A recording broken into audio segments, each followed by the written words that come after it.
A reading from the book of Nehemiah.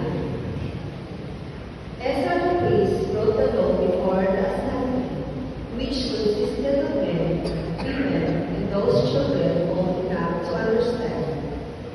Standing at one end of the open place that was before the water gate, he read out of the book from daybreak till midday, in the presence of the men, the women, and those children old enough to understand.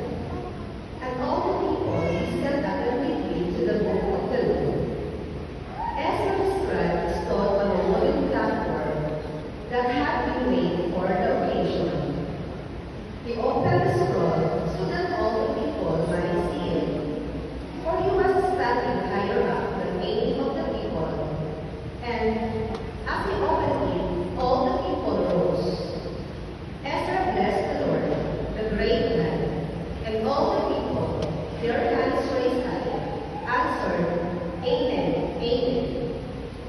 Then they bowed down and prostrated themselves before the Lord, their faces to the ground. Ezra read plainly from the book of the law of God, interpreting it so all that could understand what was written.